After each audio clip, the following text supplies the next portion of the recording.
وحدت کی لے سنی تھی دنیا نے جس زمیں سے، اور میر عرب کو آئی ٹھنڈی ہوا جہاں سے، میرا وطن وہی ہے، میرا وطن وہی ہے۔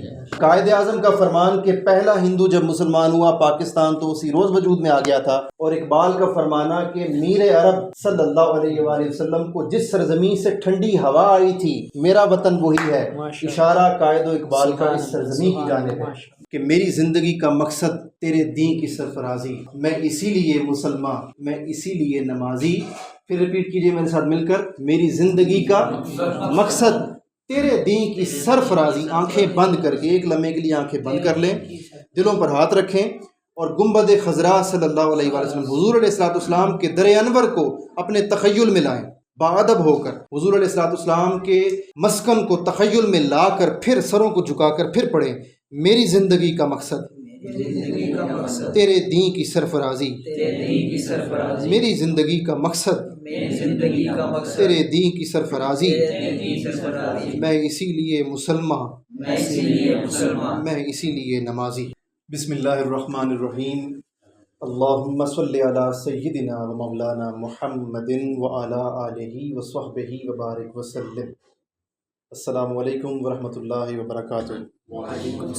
اللہ جل مجدہ کا جتنا بھی شکر ادا کیا جائے وہ کم ہے کہ جس کی توفیقات اور عنایات کے سبب ہم آج ایک بار پھر 64th منتھلی یوتھ سیشن میں اللہ اور اس کے پیارے حبیب صلی اللہ علیہ وآلہ وسلم کا ذکر خیر کرنے کے لیے یہاں جمع ہوئے، اور بالخصوص حضور نبی اکرم صلی اللہ علیہ وآلہ وسلم کے ایک عظیم المرتبت عاشق صادق حضرت علامہ محمد اقبال رحمہ اللہ کے پیغام کو یہاں ڈسکس کرنے کے لیے جمع ہوئے۔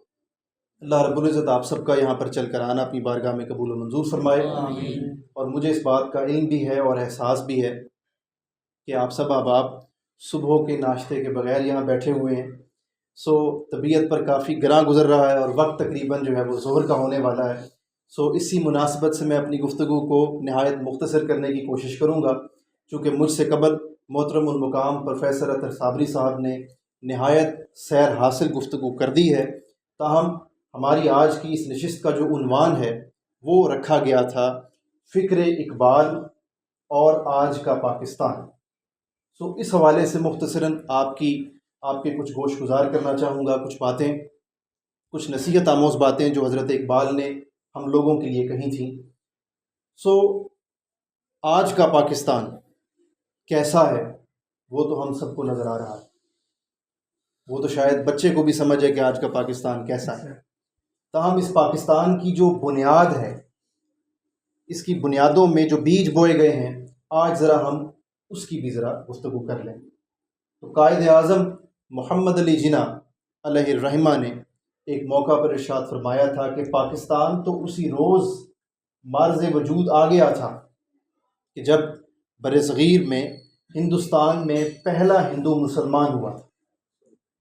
تو قائد اعظم نے پہلے ہندو کے مسلمان ہونے کو قیام پاکستان کے ساتھ جوڑ کر بیان فرمایا، اور اقبال نے اس کو کس طرح بیان فرمایا؟ اقبال نے فرمایا کہ چشتی نے جس زمیں پر پیغام حق سنایا، اشارہ خواجہ خواجگاہ خواجہ اجمیر خواجہ معین الدین چشتی رضی اللہ تعالیٰ عنہ کی جانب کرتے ہیں، اور فرماتے ہیں کہ چشتی نے جس زمیں پر پیغام حق سنایا، نانک نے جس چمن میں وحدت کا گیت گایا، میرا وطن وہی ہے، میرا وطن وہی ہے، اشارہ اس سرزمین کی طرف کرتے ہیں، اور پھر آگے فرماتے ہیں کہ مٹی کو جس کی حق نے زر کا اثر دیا، مٹی کو جس کی حق نے زر کا اثر دیا، یعنی کہ یہ وہ سرزمین ہے کہ جہاں آپ دیکھتے ہیں کہ زرخیزی دنیا میں سب سے زیادہ ہے، یہاں لہلہاتے ہوئے کھیت ہیں، ہریالی ہے،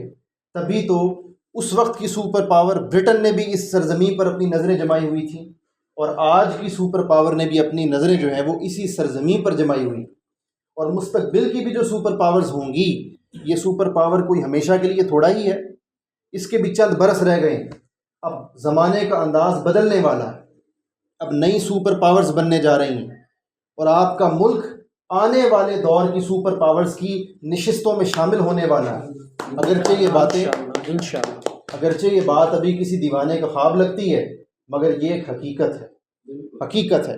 چاہے تو ہماری زندگیوں میں رب ہمیں دکھا دے، اور نہ اگر ایسا نہ ہوا تو پھر ہماری آنے والی اولادیں دیکھ لیں گی، مگر ایسا ہونے والا ہے۔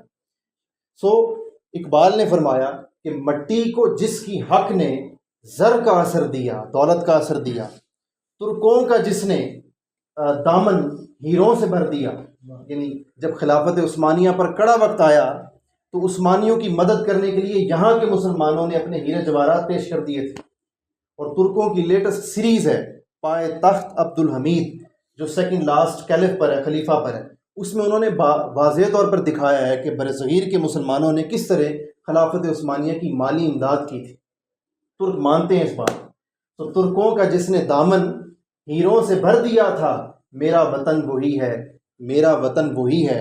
اور پھر آخر پر جو میں آپ کو نقطہ جو سمجھانا چاہ رہا ہوں اقبال کا، وہ لکھتے ہیں کہ وحدت کی لے سنی تھی دنیا نے جس زمیں سے، وحدت کی لے سنی تھی دنیا نے جس زمیں سے، اور میر عرب کو آئی ٹھنڈی ہوا جہاں سے، میر عرب کو آئی ٹھنڈی ہوا جہاں سے، میرا وطن وہی ہے، میرا وطن وہی ہے۔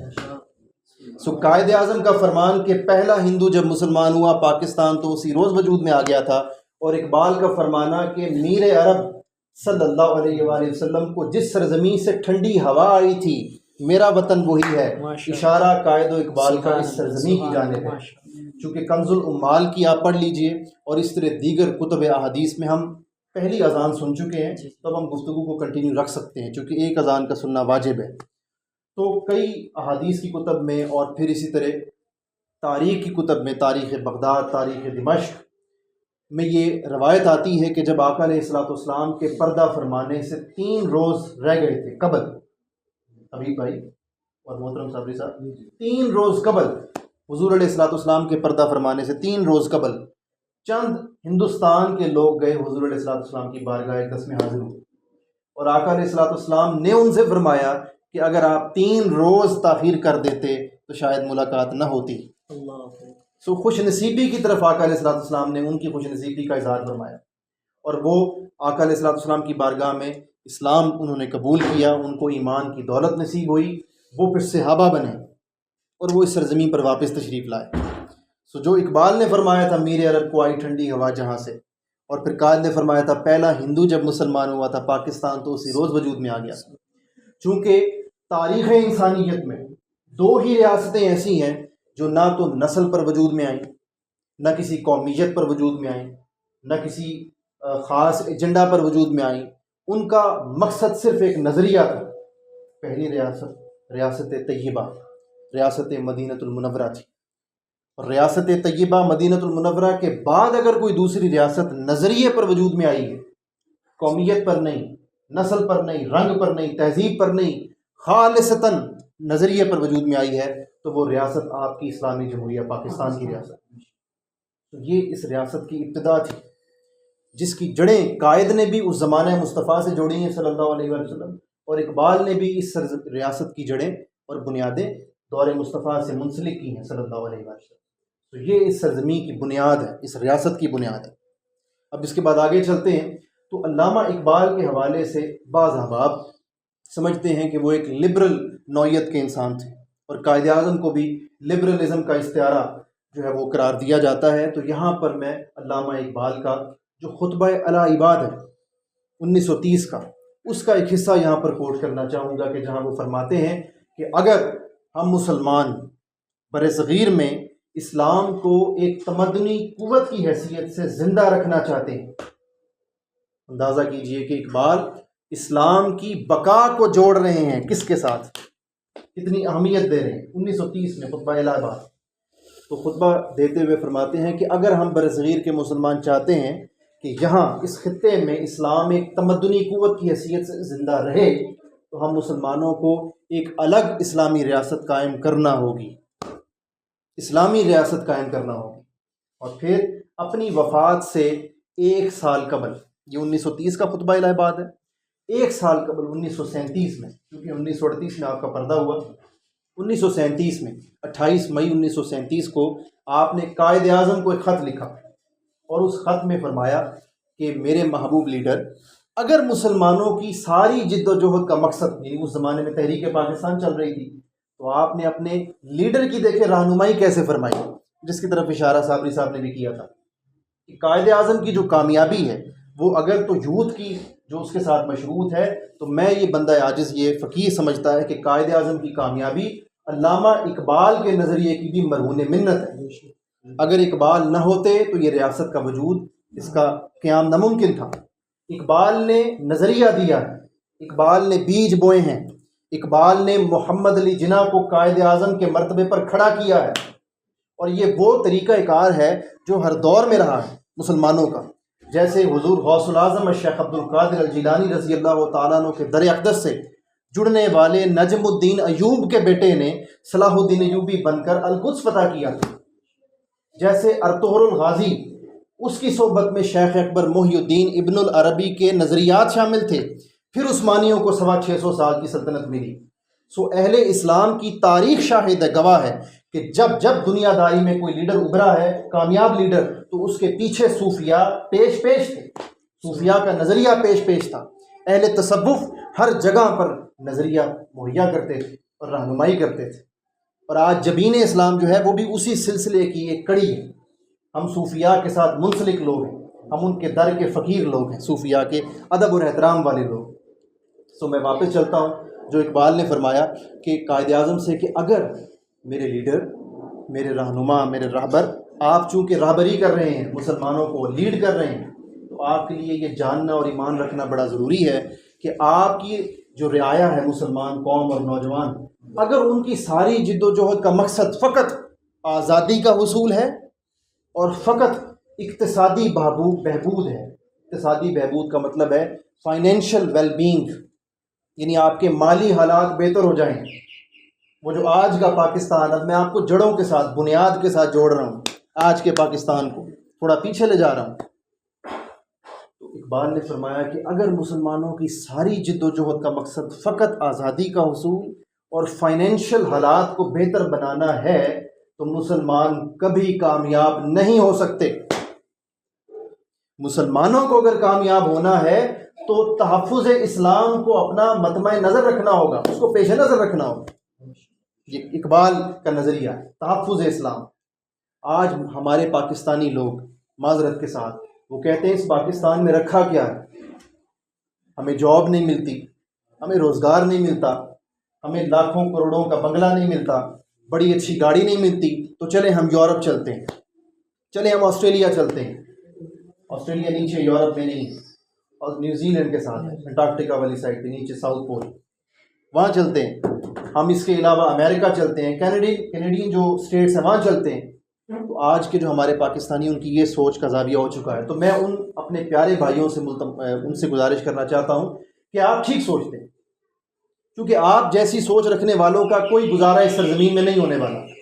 اس سرزمین کا قیام مالیاتی بہبود اس کے پیش نظر تھا ہی نہیں، وہ ذیل میں کئی جو مقاصد ہوتے ہیں ان میں کہیں شامل ضرور ہوگا۔ اپنی رعایا کی مالی حالت کو بہتر بنانا ریاست کے مقاصد میں شامل ہوتا ہے، ریاست کے فرائض میں شامل ہوتا ہے، لیکن ٹاپ پرائیورٹی پر یہ مقصد نہیں ہوتا۔ ٹاپ پرائیورٹی پر جو مقصد اس ریاست کے قیام کے لیے رکھا گیا تھا، وہ مقصد فقط تحفظ اسلام تھا، اسلام کا تحفظ، اور ہم اس سے بھی ہاتھ دھو بیٹھے، نہ ہماری مالی حالت ستھری ہو سکی، نہ ہم تحفظ اسلام میں کامیاب ہو سکے۔ آج اسلام سے کس طرح ہماری نسلوں کو بیگانہ کیا جا رہا ہے۔ سو اگر ہم اسلام کے تحفظ کا مقصد اپنائے ہوئے ہوتے تو آج ہماری مالی حالت بھی بہتر ہوتی۔ سمجھنا یہ ہے، اس انداز سے سمجھنا۔ ہم نے دین کو چھوڑ کر فقط دنیا داری کو اپنا مقصد اور صبح و شام کا اوڑھنا بچھونا بنا لیا، یہاں پر ہم سے خطا ہوئی۔ اب اقبال آج کا جو ہمارا نظام ہے، نظام سیاست اور نظام ریاست، اس پر بھی بڑی خوبصورت جو ہے وہ لب کشائی کرتے ہیں، چونکہ آج کا پاکستان ہم نے ڈسکس کرنا ہے فکر اقبال کی روشنی میں۔ تو اقبال کہتے ہیں آج کے نظام کے حوالے سے، وہ فرماتے ہیں کہ آپ بتاؤں تجھ کو رمز آیا ان الملوک، آپ بتاؤں تجھ کو رمز آیا ان الملوک، سلطنت اقوام غالب کی ہے ایک جادوگری۔ آج کی ڈیموکریسی میں کہا جاتا ہے کہ جس کے پاس زیادہ ووٹس ہوں گے اس کے پاس اقتدار کا اور حکمرانی کا حق ہے، اب اقبال اس کو جادوگری کہہ رہے ہیں، اور اقبال کا اس کو جادوگری کہنا وہ آپ کو بڑی آسانی سے سمجھ آ جائے گا کہ ریسنٹلی ہندوستان کا ایک منسٹر ہے راج ناتھ سنگھ، اس نے ایک بیان دیا، اجیت ڈوول اور راج ناتھ سنگھ دونوں سے یہ منسوب ہے، دونوں نے وقتاً فوقتاً یہ ایک ہی جیسی اسٹیٹمنٹ، سملر اسٹیٹمنٹس دی ہیں، اور وہ کہتے ہیں کہ ہم نے جس ملک میں اپنے لوگوں کو بٹھانا ہو پپٹس بنا کر، اقتدار کے ایوانوں میں بٹھانا ہو، تو ہم کیا کرتے ہیں؟ وہ کہتے ہیں کہ مثال کے طور پر اگر 100 بندے ہیں اور اگر ہمارے بندے کے پاس 23 ووٹس ہیں تو ہم اس کو حکمران بنا سکتے ہیں۔ وہ یہ حل دے رہا ہے اپنی ایک خفیہ میٹنگ میں، جو کہ آپ کو پتہ ہے پھر ہماری جو قوتیں ہیں ان سے تو وہ لیک ہو ہی جاتی ہے، وہاں تو وہ نہیں رہ سکتی خفیہ۔ تو یہ ویڈیو جو ہے وہ کئی جگہوں پر وائرل ہوئی، پھر اس کو بلاک بھی کروایا گیا۔ تو خیر وہ میں نے اس کو خود سنا، وہ کہتا ہے اجیت ڈوول اور راج ناتھ سنگھ، جو کہتا ہے کہ ہم کیسے کامیاب کر سکتے ہیں 23 والے ووٹس والے بندے کو۔ کہتا ہے کہ ہم اس طرح کامیاب کر سکتے ہیں کہ جو ریمیننگ 77 ہیں ہم ان کو مختلف دھڑوں میں تقسیم کر دیں کہ وہ 23 سے نیچے ان کے ووٹ رہیں۔ جب بقیہ پارٹیوں کے ووٹ 23 سے نیچے رہیں گے، بے شک وہ 4 ہو جائیں، کسی کے 15 ہوں گے، کسی کے 10 ہوں گے، کسی کے 20 ہوں گے، 23 کسی کے نہیں ہوں گے، تو 23 والا جو ہے وہ اکثریت میں آ جائے گا، ہم اسے حکمرانی میں لیں گے۔ تو 23 والا جو ہے اس کے پاس میجورٹی نہیں ہے، میجورٹی 77 والوں کے پاس ہے، لیکن انہوں نے میجورٹی والوں کو مزید تقسیم کر دیا اور مائنورٹی والوں کو لا کر حکمران بنا دیا۔ تو اب سوچئے آپ کے ملک میں کیا ہو رہا ہے، اور صرف آپ کے ملک میں نہیں، تمام مسلم ممالک میں، بادشاہت والے مسلم ممالک کو چھوڑ کر جہاں پر ڈیموکریسی کا لالی پاپ دیا جاتا ہے، ان تمام مسلم ممالک میں کیا ہو رہا ہے؟ میں نے اس کو لالی پاپ کہا ہے، اقبال اس کو جادوگری کہتے ہیں۔ میں ریپیٹ کرتا ہوں اقبال کا شعر، وہ کہتے ہیں آپ بتاؤں تجھ کو رمز آیا ان الملوک، سلطنت اقوام غالب کی ہے ایک جادوگری۔ وہ تبھی سمجھ گئے تھے، اس لیے تو مفکر ہیں۔ جو راج ناتھ سنگھ جو آج کہہ رہا ہے، جی ڈوول آج کہہ رہا ہے، وہ اقبال نے تبھی کہہ دیا، ہم نے نہیں سمجھا۔ وہ کہتے ہیں سلطنت اقوام غالب کے ہی جادوگری، خواب سے بیدار ہوتا ہے ذرا محکوم مگر، خواب سے بیدار ہوتا ہے ذرا محکوم مگر، پھر سلا دیتی ہے اس کو حکمراں کی ساحری۔ ساحری بھی جادوگری کو کہتے ہیں۔ وہ کہتے ہیں کہ یہ ایسا نظام ہے، یورپ نے اور عالمی طاقتوں نے 300 سالہ پلاننگ کر کے 19ویں صدی میں یہ سارا نظام اسٹیبلش کیا تھا۔ کلونیل سسٹم سے پھر وہ نکلے تو ڈیموکریٹک ایک آپ کو خوبصورت لچھے دار جملے دیے تھے کہ جمہوریت آزادی اظہار رائے۔ حقیقت میں نہ کوئی آزادی اظہار رائے ہے، نہ کوئی جمہوریت، یہ فقط آپ کو قائل کرنے کے لیے انہوں نے نعرے لگائے تھے، اور یہ عالمی قوتوں کا یہ ایجنڈا تھا جو 3 صدیوں پر محیط ہے، جس سے ہم گزر رہے ہیں۔ لیکن الحمدللہ تعالیٰ اب یہ ایجنڈا جو ہے اہل جو اقتدار ہیں اور جو مقتدر حلقے ہیں، اقتدار کو تو نہیں کہہ سکتا میں، لیکن جو مقتدر حلقے ہیں جن کے پاس طاقت ہے، ان کے ہاں یہ نظریہ اب سمجھ میں آنے لگ گیا ہے، اور انشاءاللہ العزیز وقت آئے گا کہ اس ملک سے یہ نظام بدلے گا، انشاءاللہ العزیز بدلے گا، جلد بدلے گا۔ تو اقبال کہتے ہیں کہ اگر کبھی محکوم وہ لوگ ہوتے ہیں جن پر حکومت کی جا رہی ہو، عوام، اگر کبھی عوام جاگ بھی جائیں خواب سے اور ان کو پتہ چل جائے بھئی ہمارے حقوق تو سلب ہو رہے ہیں، حکمراں کا کتا بھی ہم سے زیادہ حقوق لے جاتا ہے۔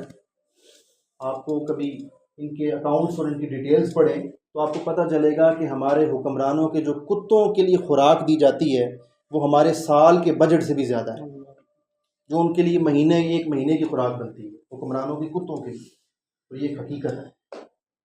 میں زیادہ ڈیٹیلز میں نہیں جا رہا، لیکن یہ ایک ریالٹی، اور کئی جرنلسٹ نے یہ کوٹ بھی کیا ہوا ہے۔ سو کبھی عوام کو اگر خیال آ بھی جائے کہ یار یہ اتنا طبقاتی نظام، اتنا سٹیٹس کو، اتنی ڈیویشن، اتنا فرق، ہم زمین سے بھی نیچے اور حکمراں کہاں، اگر کبھی محکوم جاگ جائیں خواب سے، تو اقبال کہتے ہیں پھر کیا ہوتا ہے؟ پھر سلا دیتی ہے اس کو حکمراں کی ساحری، پھر آ جاتے ہیں روٹی کپڑا اور مکان، پھر آ جاتے ہیں ہم آپ کو ایشیا کا ٹائیگر بنائیں گے، پھر آ جاتے ہیں آپ کو کہنے کہ بھائی سب غلط تھے، مجھے مانو، میں ٹھیک ہوں، میں تبدیلی لاؤں گا، پھر سلا دیتی ہے اس کو حکمراں کی ساحری۔ یہ سارے لالی پاپس دیے جاتے ہیں آپ کو، وہی اقبال نے جو فرمایا سلطنت اقوام غالب کی ہے ایک جادوگری۔ یہ اقبال نے نقشہ کھینچا ہے کن کا؟ حکمرانوں کا اور نظام سیاست کا۔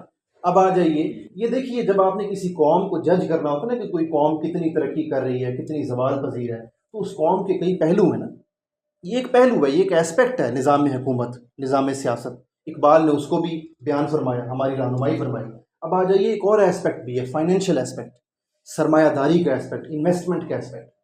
ہماری عوام کی زیادہ تر جو اکثریت ہے وہ جاب کر رہی ہے، ملازمت کر رہی ہے. پڑھے لکھے جو نوجوان ہیں ان کی میجورٹی جابس کرتی ہے. تو جب آپ جاب کرتے ہیں تو کس کے پاس جا کے جاب کرتے ہیں؟ گورنمنٹ سیکٹر تو ایک سائڈ پر ہو گیا نا، جو پرائیویٹ سیکٹر ہے وہ تو انویسٹرز ہی ہوتے ہیں، سرمایہ دار طبقہ ہوتا ہے نا. اب سرمایہ دار طبقے کو اقبال نے اس قدر خوبصورت انداز میں ایکسپوز کیا ہے کہ اگر ہم سمجھ جائیں تو اسی میں ہماری خیر ہے. وہ فرماتے ہیں بانگ درا میں، یہ جو میں نے بھی پچھلے اشعار بھی کوٹ کی نا وہ بھی بانگ درا میں.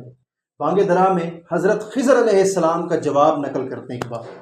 حضرت خضر علیہ السلام کی جانب سے رہنمائی کرتے ہیں اور کہتے ہیں کہ اے مسلمانوں، یہ میرے الفاظ تو میں تمہیں بتا رہا ہوں، در حقیقت یہ حضرت خضر علیہ السلام کی جانب سے عطا ہوئے ہیں اقبال کو. تو اس پہ سب ڈویژن میں ٹائٹل دیتے ہیں سرمایہ و محنت، یعنی جو بڑا چیپٹر ہے وہ جواب خضر ہے، اور پھر اس میں آگے جا کے سب ڈویژن کی ٹاپکس بنائے ہیں. تو جو ٹاپک میں یہاں پر کوٹ کر رہا ہوں وہ ہے سرمایہ و محنت. اس میں کہتے ہیں کہ بندہ مزدور کو جا کر میرا پیغام دے دے. حضرت خضر علیہ السلام کی جانب سے نقل کرتے ہیں کہ بندہ مزدور کو جا کر میرا پیغام دے دے. پیغام خضر کیا ہے؟ یہ پیام کائنات. وہ کہتے ہیں کائنات کے جس بھی خطے میں چلے جاؤ یہ پیغام آپ کو بالکل صحیح فٹ بیٹھتا ہوا نظر آئے گا، بالکل صحیح اپلائی ہوتا ہوا نظر آئے گا. پیغام خضر کیا ہے؟ یہ پیام کائنات. اے کہ تجھ کو کھا گیا سرمایہ دار ہیلا گر. ہیلا گر ہیلے بہانے بناتا ہے کہ میری کاسٹ کٹنگ کرنی ہے، میں نے اب ڈاؤن سائزنگ کرنی ہے، لہذا آپ کو ملازمتوں سے نکالا جا رہا ہے. آپ کی جو ہے وہ اس سال کی انکریمنٹ آپ کو نہیں دی جائے گی چونکہ ہمارے ایکسپینڈیچرز بہت ہو گئے ہیں، جبکہ خود کروڑوں میں پروفٹس لے رہے ہوں گے، مگر آپ کو یہ باور کروائیں گے کہ جی ہم تو بس خود بڑی مشکل سے گزارا کر رہے ہیں. تو اقبال کہتے ہیں اے کہ تجھ کو کھا گیا سرمایہ دار ہی لگر، شاخ آہو پر رہی صدیوں تلک تیری برات. کہ تم تو وہ قوم ہو کہ صدیوں تک تم نے حکومتیں کی ہوئی ہیں. برات، چھٹکارا، تمہیں تو اللہ رب العزت نے کہاں کہاں نجات نہیں دی، جنگوں میں تمہیں کامیابیاں دی ہیں. تم کس سوچ کے ساتھ غلامی تم اختیار کر چکے، سرمایہ دار کی غلامی کر رہے. اور پھر آگے لکھتے ہیں خوبصورت انداز میں کہ دست دولت آفری کو مزد یوں ملتی رہی. دست دولت آفری کو مزد یوں ملتی رہی، اہل ثروت جیسے دیتے ہیں غریبوں کو زکوٰۃ. دست دولت آفری کو وہ کہتے ہیں کہ اس نظام سرمایہ داری میں، اس کیپٹلسٹک نظام میں جو ہاتھ پھیلاتا ہے نا کہ مجھے نوکری دے دو، مجھے روزگار دے دو. آپ چونکہ نوجوان ہیں، اکثریت جو ہے وہ صاحب روزگار، اللہ رب العزت سب کے روزگار میں، رزق میں اضافہ فرمائے، برکت عطا فرمائے. کچھ ہمارے کم عمر بھائی بھی بیٹھے ہوئے جنہوں نے آگے جانا ہے پریکٹیکل لائف میں. تو اقبال کہتے ہیں تم جو ہاتھ پھیلاتے ہو، دست دولت آفری کو مزد یوں ملتی رہی، تمہیں امداد وہ ایسے دیتے ہیں، اہل ثروت جیسے دیتے ہیں غریب کو زکوٰۃ. وہ تمہیں زکوٰۃ سمجھ کے تنخواہ دے رہے ہوتے ہیں. اور پھر آگے بڑی خوبصورت انداز میں آگے فرمایا، اس پورے نظام کا زاویہ کھینچ کے رکھ دیا. فرمایا نسل، قومیت، کلیسا، سلطنت، تہذیب، رنگ. نسل، قومیت، کلیسا، سلطنت، تہذیب، رنگ. خواجگی نے خوب چن چن کے بنائے مسکرات. بت بنائے خواجگی نے. خواجہ کا استعارہ ہے، نمائندگی ہے بڑے لوگ جو حکمران لوگ ہیں، جو سرمایہ دار لوگ ہیں. آپ ان کے پیچھے پیچھے جاتے ہیں، جی سر، جی حضوری کرتے ہیں. وہ کہتے ہیں کہ انہوں نے یہ سارے نعرے رکھے ہوئے تم لوگوں کو سلانے کے لیے، اور یہ بت بنایا میں انہوں نے، اور تم سے پوجا کرواتے ہیں. خواجگی نے خوب چن چن کے بنائے مسکرات. کوئی نسل کا نعرہ بیچتا ہے، کوئی قومیت کا نعرہ بیچتا ہے، کوئی کہتا ہے ہم مہاجر ہیں، ہم ہجرت کر کے آئے ہیں. میں نے نام کسی جماعت کا نہیں لیا، کسی سربراہ کا نہیں لیا، مگر اشارتاً اقبال سب کو بیان کر گئے ہیں ان کے پیدا ہونے سے بھی پہلے. یہ جتنے جھوٹے بت، یہ جتنے جھوٹے لیڈران جنہوں نے اس قوم کو غلام بنا کر رکھا ہوا کئی سالوں سے، ان کے پیدا ہونے سے بھی پہلے اقبال ان کا سارا چٹا کھٹا کھول گئے ہیں. اقبال بیان فرما گئے، فرماتے ہیں کوئی تمہیں نسل کے پیچھے لگاتا ہے، کوئی تمہیں قومیت کے پیچھے لگاتا ہے، کوئی کہتا ہے تم پشتون ہو تو لہذا میں پشتین ہوں، تم پشتون ہو، ہمیں الگ ملک بنانا ہے. اور وہ ساری فراڈ ہے، وہ جھوٹا پروپیگنڈا ہے. تمہیں افغانستان کے ہتھے چڑھوا کے تمہیں ہندوستان سے مار پڑوا دیں گے. کوئی کچھ کہے گا، کوئی تمہیں سندھ کا نعرہ دے گا، کوئی تمہیں پنجاب، گریٹر پنجاب کا نعرہ دے گا. تو قومیت پر لگائیں گے. کلیسا ویسے عیسائیوں کی عبادت گاہ کو کہتے ہیں، لیکن اشارتاً اقبال نے مذہبی عبادت گاہ کا نام لیا کہ کچھ لوگ مذہب کے آ جائیں گے بیچ میں. ابھی ذرا مذہبی لوگوں کا بھی ذکر آنے والا ہے آگے، کیونکہ آج کا پاکستان ہے نا، تو آج کے پاکستان میں سب کچھ ہو رہا ہے. ہم بولتے نہیں، ہم بتاتے نہیں، ہم چپ کر جاتے ہیں، مصلحت کا شکار ہو جاتے ہیں، ڈر جاتے ہیں کہ کہیں کوئی جو ہے وہ ہم سے ہماری جینے کا حق ہی نہ چھین لے۔ تو جب زندگی موت اللہ کے اختیار میں ہے، اس نے جب چاہنا ہے زندگی ختم ہو جانی ہے تو ہمیں کلمہ حق بلند کرنا ہوگا۔ اب بہت تاخیر ہو چکی ہے۔ سو اقبال نے فرمایا کہ یہ جو نعرے ہیں یہ تمہیں صرف سلانے کے لیے، اور پھر آخر پر بڑی خوبصورت طریقے سے فرمایا کہ مکر کی چالوں سے بازی لے گیا سرمایہ دار، مکر کی چالوں سے بازی لے گیا سرمایہ دار، انتہائے سادگی سے کھا گیا مزدور مات۔ مزدور نہایت سادگی سے شکست کھا گیا اور سرمایہ دار جیت گیا۔ تو یہ سرمایہ داروں کا انہوں نے نقشہ کھینچا۔ اب آ جائیے مذہبی لوگوں کی جانب۔ تو مذہبی لوگوں کی جانب تو اقبال نے یوں سمجھ لیجئے کہ 2 جملوں میں بات ہی ختم کر دی۔ فرمایا دین کافر، اے مسلمانوں آج کے جو حالات ہیں ان حالات کو دیکھتے ہوئے اگر میں یورپ کو دیکھوں، یعنی اقبال کہہ رہے ہیں میں یورپ کو دیکھوں، میں مغرب کو دیکھوں تو مجھے کافر کا دین کیا لگتا ہے؟ وہ کہتے ہیں دین کافر فکر و تدبیر و جہاد۔ فکر کون کر رہا ہے؟ کافر۔ تدبیر کون کر رہا ہے؟ وہ میں نے جو پہلے آپ کو 300 سالہ پلاننگ کا ذکر کیا، اور ترک آج اپنی سیریز میں دکھا رہے ہیں، ٹرکش پیپل جو ہیں وہ اپنے ڈراماز بنا بنا کر اپنی قوم کو اور اپنے نوجوانوں کو سمجھانے کی کوشش کر رہے ہیں کہ جو کچھ ہو رہا ہے اس وقت مسلمانوں کے ساتھ وہ ایسے یکلخت نہیں ہو گیا، اس کے پیچھے 300 سالہ پلاننگ ہے، 3 صدیوں کی پلاننگ ہے، اور انہوں نے 3 عالمی جنگوں کے پلانز بنائے تھے۔ 2 عالمی جنگیں کروا چکے ہیں اور تیسری عالمی جنگ کا بھی وہ ارادہ رکھتے ہیں، اور کئی دفعہ کوشش کر چکے ہیں۔ یہ جو فلسطین کا جو معاملہ ہوا اس کے پیچھے وجہ یہی تھی کہ اکسایا جائے آپ کو، اور مسلمانوں کے پاس ایک ہی نیوکلیر پاور ہے، جبکہ عالم کفر کے پاس کوئی 7-8 نیوکلیر پاورز۔ آپ کے کل ملا کے نیوکلیر وار ہیڈز جو ہیں وہ 170-180 کم و بیش 170-180 نیوکلیر وار ہیڈز ہیں آپ کے پاکستان کے، تمام عالم اسلام کے۔ چونکہ پاکستان ایک ہے تو اس کا مطلب تمام عالم اسلام کی نیوکلیر وار ہیڈز کتنے ہیں؟ لیس دین 200۔ جو ہم لوگ بڑے تیش میں آ جاتے ہیں نا کہ یہ ہو رہا ہے وہ ہو رہا ہے، فوج کیوں نہیں کرتی، غوری کہاں گیا، نصر کہاں گیا، حتف کہاں گیا، آرمی چیف قدم بڑھاؤ ہم تمہارے ساتھ ہیں، اسرائیل کو صفحہ ہستی سے مٹا دو، تہس نہس کر دو، جو ہم اچھلتے ہیں کودتے ہیں کہ آرمی کیوں نہیں کرتی، آرمی یہ ہے فلاں ہے، ڈیل ہو گئی۔ تو بھائی ذرا آپ ریالٹی کو بھی تو دیکھیں۔ سارے عالم اسلام کے پاس 170-180 نیوکلیر وار ہیڈز، اور صرف امریکہ اور اسرائیل کے پاس 3000 سے زیادہ نیوکلیر وار ہیڈز ہیں۔ 3000 سے زائد نیوکلیر وار ہیڈز کو لے کے بیٹھے ہوئے ہیں 2 ملک، اور ابھی فرانس شامل نہیں کیا، میں نے برٹن شامل نہیں کیا، اس میں وہ ممالک شامل ابھی نہیں کیے دوسرے، صرف امریکہ اور اسرائیل 3000 سے زائد نیوکلیر وار ہیڈز لے کے بیٹھے ہوئے ہیں۔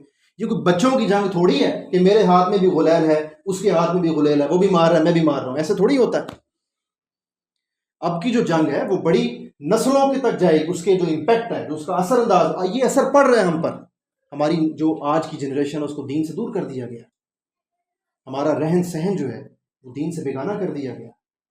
آپ جا کر دیکھیے ہماری یونیورسٹیز میں کیا ہو رہا ہے، آپ ان کو دین کی بات کریں گے وہ آپ کو کہیں گے یہ فنڈامنٹلزم ہے، یہ آپ کی کنزرویٹو سوچ ہے، آپ کی قدامت پسندی ہے، آپ غاروں کے دور میں رہتے ہیں، آپ مولوی ہیں، مولویزم ہے، ملائیت ہے۔ اور یہ ہماری اکثریت جو نوجوانوں کی تعداد ہے وہ اس طرف چلی گئی ہے۔ ایسا کیوں ہوا، کیسے ہوا؟ وہ ہمیں اس طرف لے گئے۔ تو اقبال نے فرمایا کہ مجھے تو ایسا لگتا ہے کہ آج کے دور میں جو ہمارے مذہبی لوگ تھے جن کی ذمہ داری تھی کہ وہ رہنمائی کرتے مذہبی پلیٹ فارم سے، تو ان کا حال کیا ہو گیا؟ انہوں نے فرمایا کہ دین کافر فکر و تدبیر و جہاد، دین ملا فی سبیل اللہ فساد۔ یہ اقبال کے الفاظ۔ میں ذرا ان مولوی حضرات سب کا احترام ہے جو منصب ہے نا، منصب جو پوزیشن ہے، جو ذمہ داری ہے مولوی صاحب کی، مولانا حضرات کی، اس منصب کا ہم جو ہے اس کا احترام ہم دلوں میں رکھتے ہیں۔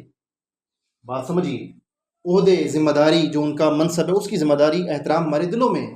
بات ہو رہی ہے ان میں چھپی ہوئی کالی بھیڑوں کی، جو دشمن ہی پلانٹ کرتا ہے، فنڈنگ کرتا ہے، اسپانسر کرتا ہے، مگر نعرہ آپ کو دے گا کبھی توحید کا، کبھی عشق رسالت کا، کبھی ختم نبوت کا۔ نعرے یہ دیں گے تاکہ عوام جو ہے وہ ان کے پیچھے پاگل ہوتی پھرے، اور پاگل ہو کے وہ کیا کروائیں گے؟ وہ آپ ہی کو قتل و غارت گری میں مبتلا کر دیں گے۔ یہ اقبال آپ ان کے پیدا ہونے سے بھی پہلے کہہ چکے ہیں، مگر ہمیں ہے کہ سمجھ نہیں آتی اور ہم سمجھنا چاہتے نہیں۔ وہ صاف صاف کہہ گئے کہ دین کافر فکر و تدبیر و جہاد، دین ملا فی سبیل اللہ فساد۔ اور پھر آگے کیا فرمایا؟ فرمایا کہ ہمارے مدارس کا جو نظام ہے اس وقت وہ کیا ہو چکا ہوا ہے؟ اقبال کہتے ہیں گلا تو گھونٹ دیا اہل مدرسہ نے تیرا، اب کہاں سے آئے صدا لا الہ الا اللہ۔